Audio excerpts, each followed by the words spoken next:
I'd like to call the July 14th, 2014 Human Services Committee meeting to order. I'm looking for an approval of the agenda, please. We have a motion and support. All in favor say aye. Aye. Opposed? Any additions or deletions? All in favor of the motion and the second? We've already voted. Thank you.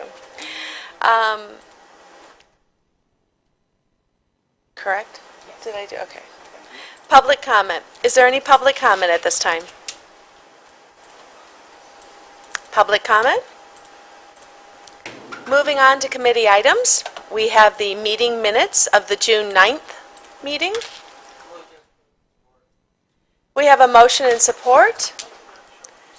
Any additions, deletions, comments? All in favor say aye. Aye. Opposed? Motion passed.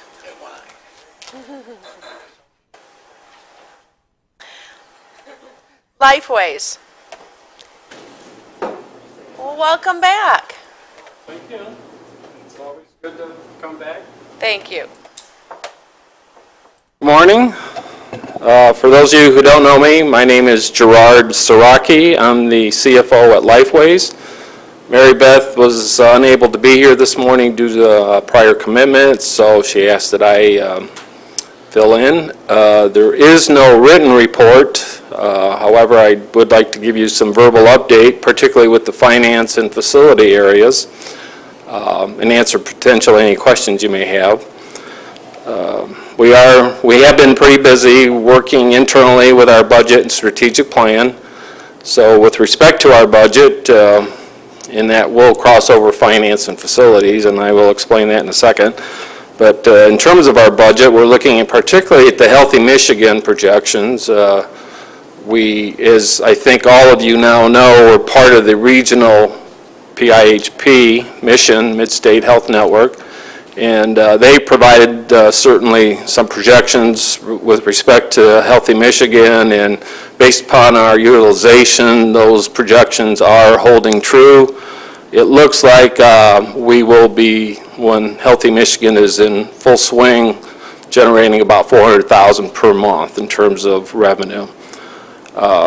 So that's certainly the upside. As you know, that it was a replacement of general fund monies, which is expected to decrease considerably, I believe, 50 to 60% for FY15 and possibly even more beyond that. In terms of our capital projects budgets, this is where the facilities part comes in. We're working with Rick Shealy and his staff very closely on several projects, particularly the roof on the nonprofit side of the building, a generator, and a couple of roofs on our group homes that we own. When I say we, Jackson County Building Authority and Lifeways. So we are working on those, and we are very thankful to have Rick and his staff aboard. In terms of total budget, the region is projecting $48 million as Medicaid revenue for Lifeways. So that's considerably more, about $5 million more than what we're for FY14. So don't ask me how that was calculated. They use, I know, actuarial studies are involved, and beyond that, I don't have the detail, but I could get that if that's available. So other than that, one other thing that we are working with county facilities is a safety officer position, contracting that out with Jackson County facilities. So we've been going back and forth, trying to do time studies and just trying to get a handle on how much time the county would be able to devote to those duties. So basically that concludes my report. I entertain any questions you may have. Thank you. Any comments, questions? Commissioner Shotwell? Welcome, Gerard. Nice to see and visit with you again. Thank you. It has been brought to my attention through some of the private contractors that work in the Lifeways building on what a fine job you and facilities are doing now in maintaining the property, and that they are very happy with the relationship that you've established with the county facilities. I wanted to share that with you, Thank you. and they really appreciate it. It's good to hear, and, yeah, I don't, again, there's no question when we switched over to county facilities, I mean, we Lifeways just enhanced our expertise in terms of electrical and plumbing and just general contract carpentry. So, yes, it's been great to have them. They're great to work with, and just a big plus for us, and hopefully the county as well. Thank you. Any other comments or questions? All right, thank you All very right, much. thank you, and good seeing you all. Next on the agenda, we have Community Action Agency. I don't see anyone in the audience from Community Action Agency, but attached in your on board docs is a document that they have shared with us. What's next? Pardon? Thank you. Next on the agenda, we have the Health Department. The one time I didn't grab any. Good morning, Commissioners. Good morning. Good to see you all. I have a pretty busy report in your board packet from the Health Department today, and I'll just highlight a few of the items that have a little bit of update on. We have been very busy on the recruitment side of things, and we are very pleased that we have recruited successfully for our Director of Personal and Preventive Health Services position. We also had a accounting clerk position. Deb Keitzman, our accounting clerk, is retiring after 15 years with the Health Department, and we've been able to successfully use an internal bid process to replace that position in our organization, and so the domino effect continues on elsewhere within the Health Department, and eventually we'll get everything refilled again. So that's kind of the way things go for us. I wanted to let you know that we are doing a number of things related to grants and grant opportunities at the Health Department with community partners. One of those was the lead poisoning prevention, a childhood lead poisoning prevention opportunity from the CDC. And some of you may know Barb Bowman is our early on coordinator at the Health Department working with the school district. And we have retained a small amount of her time to help us write a grant application to pursue that with the CDC. The funding is between $250,000 and $500,000 a year for 3 years, and we're optimistic that we'll be able to compete for that. Lead poisoning is a continuing problem here in our community, and particularly in the city of Jackson. We have a lot of old housing stock in the city, and we need to do more than what we currently are doing to prevent lead poisoning of children. So we're very much pursuing that. A quick update on the State Innovation Model Survey that was completed and submitted back on June 25th. And I think all the conversation that has taken place at Allegiance Health and with the Jackson Health Network seems to indicate that we are in a very good position to be a selected community for testing the state's, or for either design or test of the state's blueprint for healthcare innovation. So we're excited about that. We think that'll probably happen. Birthing hospital mini grant opportunity. This was really a source of funding for birthing hospitals in the state. I've described it on, I think, page 3 or 4 of my report.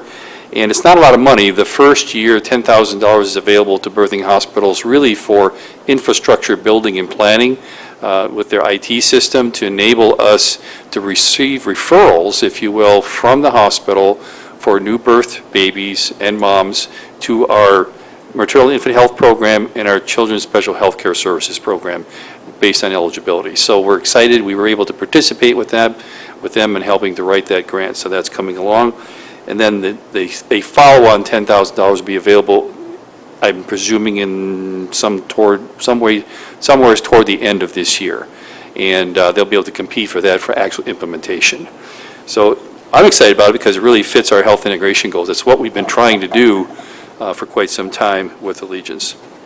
I also included in my report, as part of your background information, a two-pager document called the Right Start Report here in Jackson County, and it's both the county and the city. And I don't think what's in the report is necessarily a really big surprise to us. We've been dealing with the health disparity issues in terms of health outcomes and risk-taking behaviors that you see in the report for a long time, and we're continuing to work on them. I would point out, though, that sometimes what kind of gets lost with these reports is that, for example, since 1991, the state, the county, our community has reduced teen pregnancy by 41%. So you can still have a high percentage of teen births, if you will, or new teen births to the same teen moms, but the reality is all the numbers are much lower than they used to be.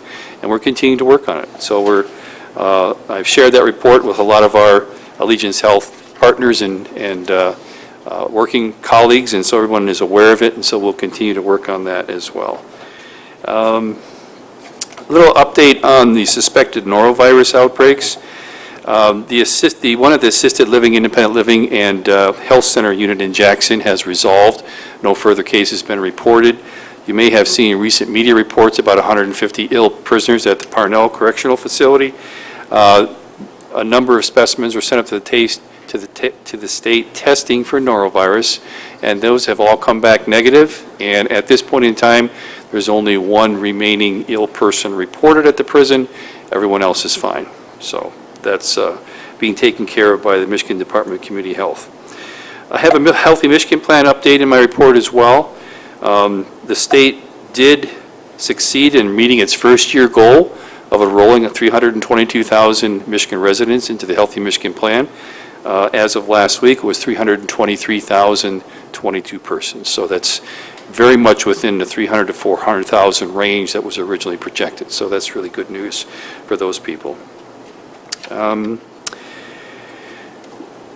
think on page 5, I talked a little bit about the Safetyville and reducing underage driving distraction grant opportunities. These used to be done solely by the intermediate school district. The school district is looking to move away from those, so they offered the opportunity to a number of community-based organizations, including the health department, and we talked with Steve Sutka at the ISD and decided this fits with the health department's mission and purpose, if you will, of reducing injuries and death caused by either one of these, and so we competed for the grant. It's $10,000 apiece, and we were successfully notified last week that we'll receive those grants. So that's really good, too, from the perspective that, a lot of our activities at the health department are state or federal grant funded, and sometimes grants do begin to dwindle and move away. One of those grants is our FDA tobacco compliance program grants, which involves inspections under the FDA authority grant. That grant is going away this fall. This grant really helps to replace that and preserve our staffing in the health department as well. Plus, it's a good thing for us to be doing. And then finally, I wanted to let people know that we do have a tentative date established for the Household Hazardous Waste Collection Day. That's September 27th, and Don Hayduck and the team are diligently working on setting up all the logistics. That's pretty much my report today. Thank you, Happy to Richard. answer any questions. Comments or questions for Richard? Yes, Commissioner Placzek. In your report, you don't mention pertussis at all. Has there been an increase in the county of whooping cough? We've had pertussis cases this year, but whether or not we've had an overall increase, I'd have to go back and look at the numbers in terms of the number and the rate. I don't recall that we've had an overall increase, but I can check that out. Yep. Hi, Richard. Good morning. I'm not expecting you to respond to this. I just want to make a comment. I believe in the past, it's good to see, obviously, that we have a lowering of birth rates here. And I read where there was 6 reasons given.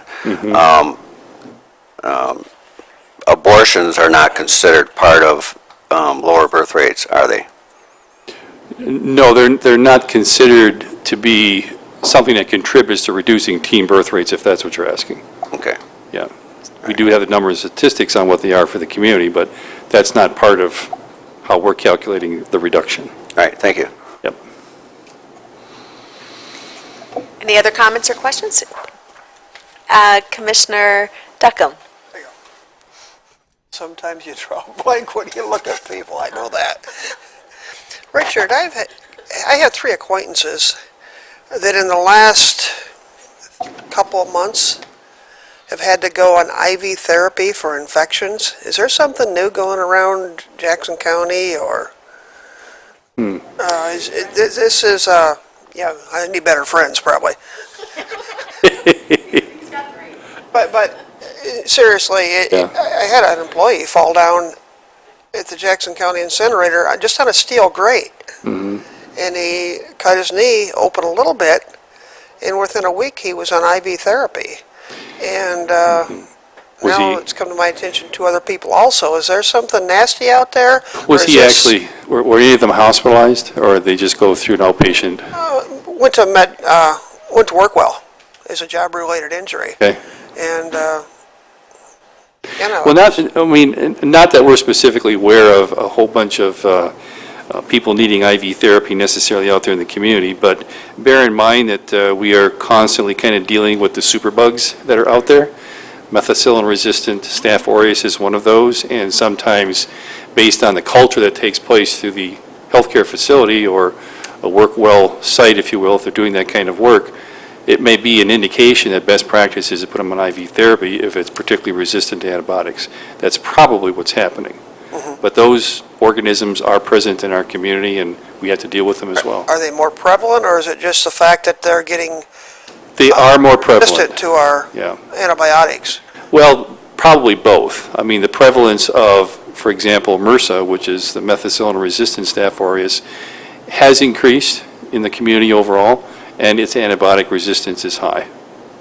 Well, you know, all 3 of these people have been on an oral antibiotic and then transferred over to an IV therapy. Right. And I've never seen it or heard much about it before until in the last few months.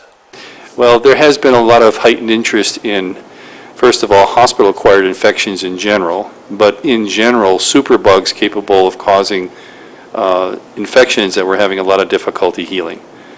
Too much overuse of prescribing of antibiotics in the community nationwide leads to drug resistance in bacteria. And so there's a lot of research and information available through the CDC website as well on what you're describing. Thank you. It's out there.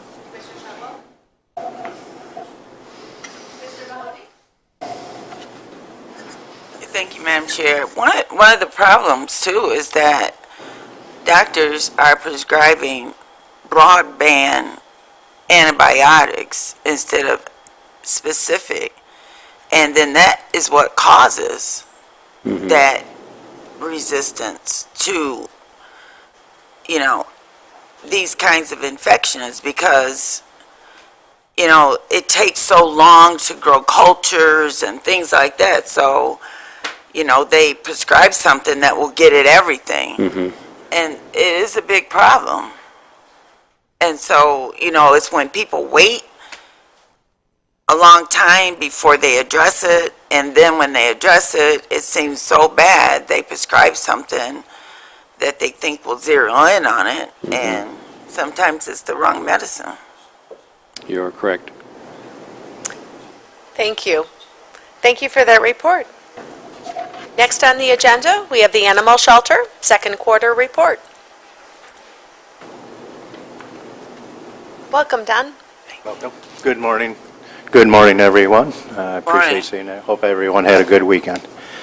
I will just briefly go through the report that I submitted. At any time, feel free to ask a question as per usual. The first couple points kind of highlight how we're starting to coordinate a little bit more with Cascades Humane Society. They were able to receive a grant earlier this year to provide spaying and neutering of bully breeds such as your pit bulls, obviously, but also Dobermans, Mastiffs, Bulldog, American Bulldog breeds. And so we were able to send a certain number, a fair number, probably in the 5 to 10 range, over to Cascades to participate in that program. They also provided us space at their annual Paws in the Park event, and a couple of our volunteers, along with our vet tech, were out there, and we were actually able to adopt out 2 dogs during that Saturday morning event, which was a big coup in our point of view. Again, Friends of the Animals of the Jackson Area, Inc. Is working with us to upgrade our washer and dryer facilities. Our dryer is in place. The washing machine is en route. I actually did talk with the person who's doing the donating, who wishes to remain anonymous. That's why they're going through Friends. And hopefully, these are reconditioned units that they've taken out of other facilities. So it is kind of wait and see until the right unit shows up that is compatible with our electrical system. So we've been needing a single-phase washing machine versus a three-phase. I'm sorry. I noticed that we're involved with the Pets for Vets program. Yes. Is that again a private donation that's helping us with that? Because I Again, noticed that- you have a kind of like call to see if there's money still available on the posters. Yes, we're in the second week of that, and again, that is through Friends of the Animals of the Jackson area. They kindly have put forth a $2,000 donation amount to defray the adoption costs for veterans. So we've done a little bit more marketing. As of last Thursday, we had reached about the 38% mark for that $2,000. And so I was going to actually approach the Citizen Patriot today and tomorrow to try to get another little blurb in the paper. And so this is the fourth time they've done this. We're hoping to actually hit that 2,000 mark. Apparently we got to about the $1,600 mark back in the fall. We've also kind of been in the personnel changeover. Our administrative clerk of many years, Debbie Druin, went to Department of Aging. You may have some comment on in the next one, coming up on that. So we will be filling that position here shortly as well.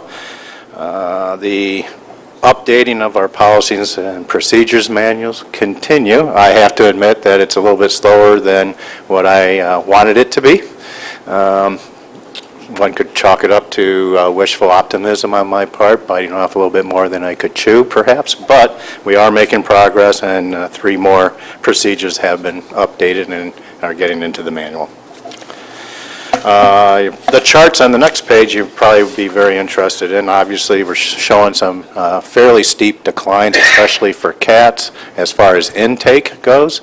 I would not necessarily say that we're going to have those kind of lower numbers for the entire year.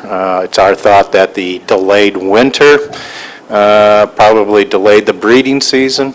That's why you're seeing such a drastic decrease for cat intake. I can attest for the past 3 weeks we have been at capacity for cats and kittens. And incredibly at capacity. So this is my first go around for this summer season, and it's quite the eye-opening experience, to say the least. Moving on. Back to that last topic, someone mentioned to me that one of the reasons maybe there are so many animals that are running are because of all of the fireworks, the loud noises, and, animals being disrupted in that manner and disoriented. Well, I will say we did fill up on 4th of July weekend. We were closed, and on Monday we had a few owners come picking up their dogs. And it's apparently, historically, that's a yearly phenomenon after 4th of July weekend. We also did extend our contract for another 2 years with Dr. Anderson, our vet. So that's all parties are very happy with that. We're moving forward along those lines. As approved earlier, she is getting a stepped increase in each of the next 2 years to bring her more in line with market rates. We had a couple notable donations. I'd like to special mention TAC Manufacturing donated another $1,000 from their employee drive. That was being earmarked for the back building fund. And then also another $1,000 from Friends of the Animals of the Jackson area for spay neutering to help defray some of the medical supplies. So that went into the line item for medical supplies. And we did license all of our kennels, and we will be doing inspections this month on the inspections. And one thing that I have not mentioned on the report, we are working with IT and finance to purchase and install the new case management software from Chameleon Products that we acquired a grant for back in the spring. And that is my report for the second quarter. Any questions?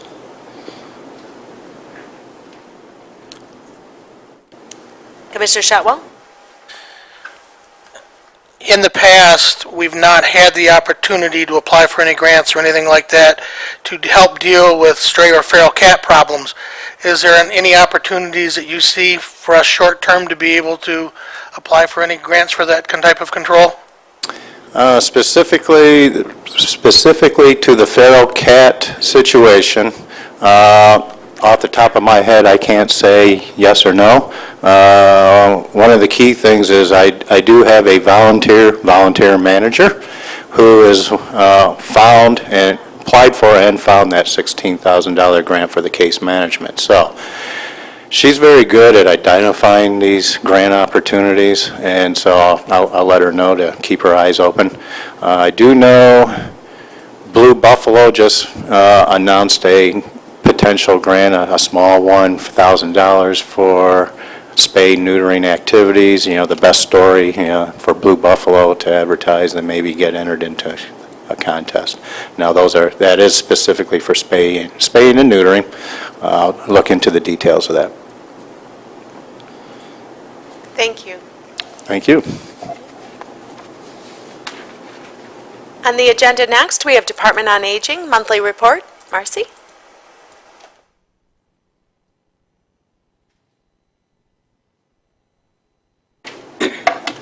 Good morning.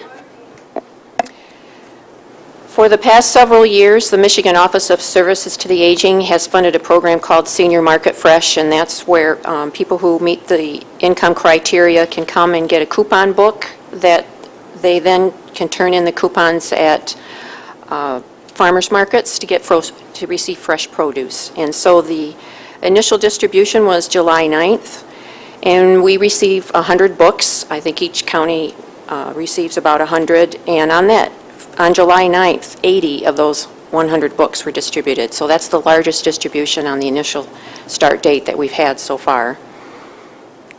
And Danielle Paquette, she's our in-home services coordinator. She's the one who keeps track of Senior Market Fresh. And it's next on your agenda, but the Senior of the Year, the County Board of Commissioners and the Fair Board honor one or two older adults each year at Senior Day at the fair. And this year we had 11 nominations, and all of them were outstanding volunteers. But a committee of the Advisory Council on Aging did pick two people, Marilyn Goodinger and Susan Patton.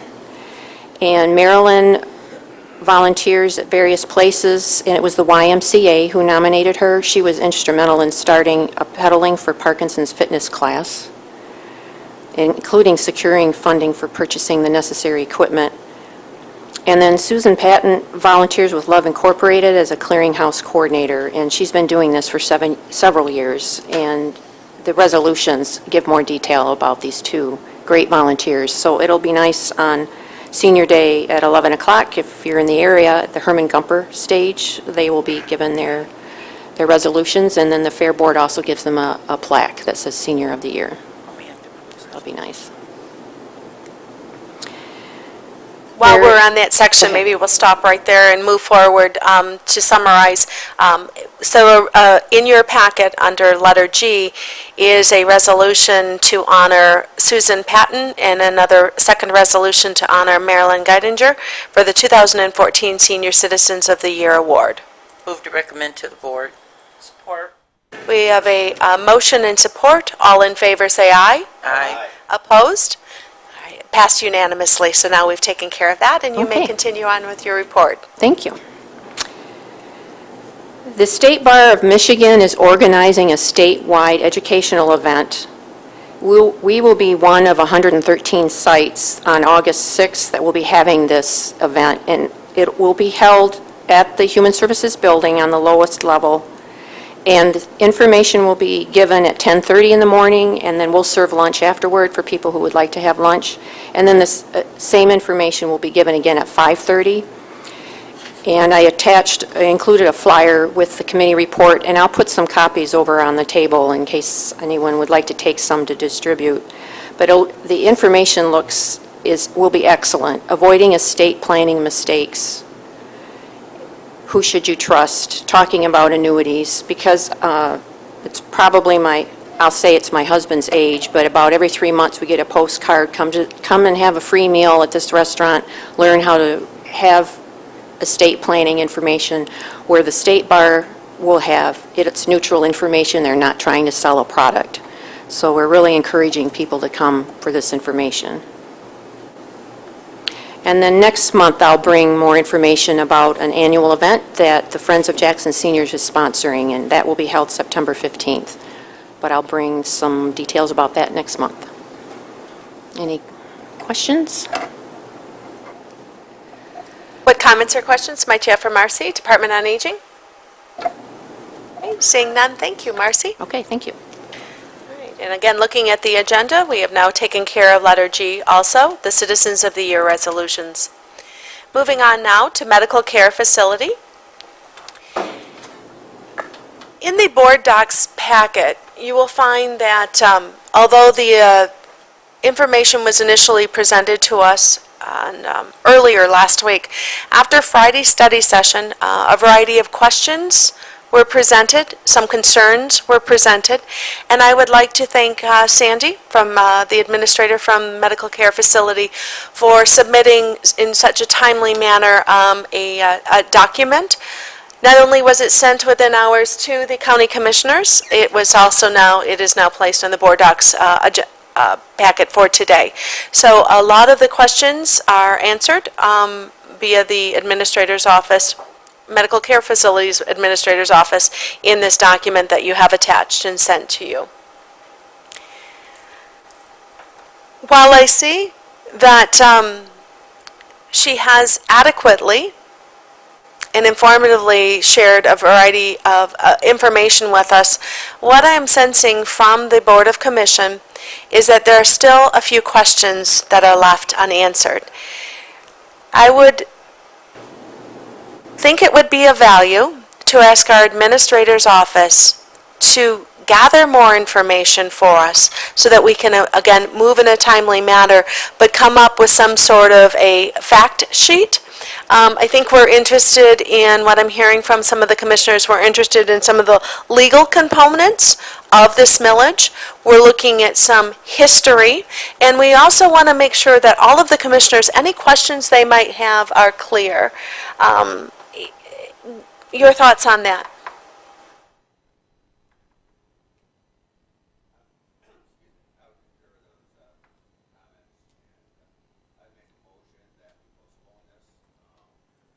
Your mic's not on.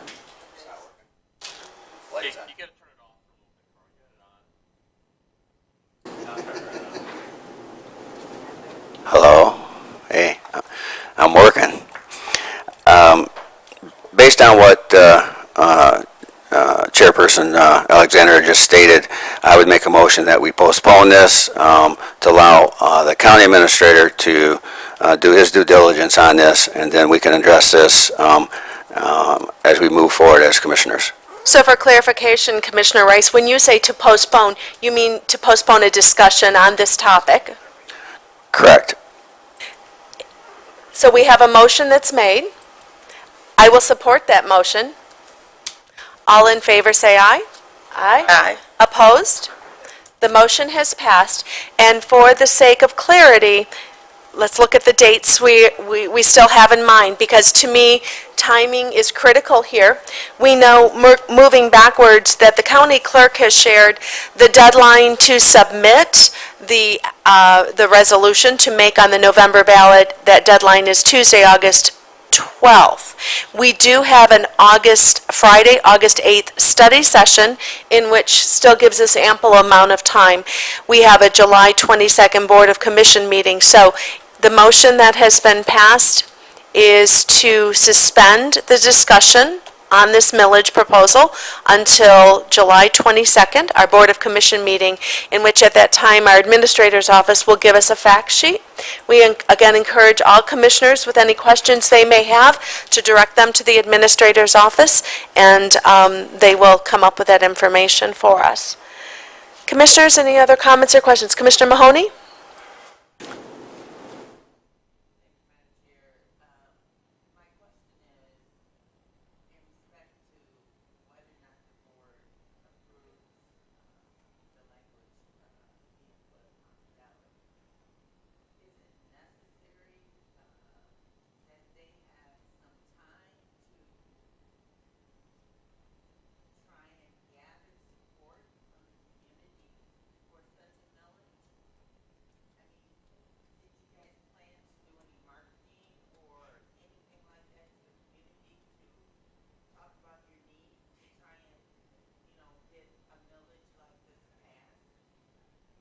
Okay, In my opinion, if they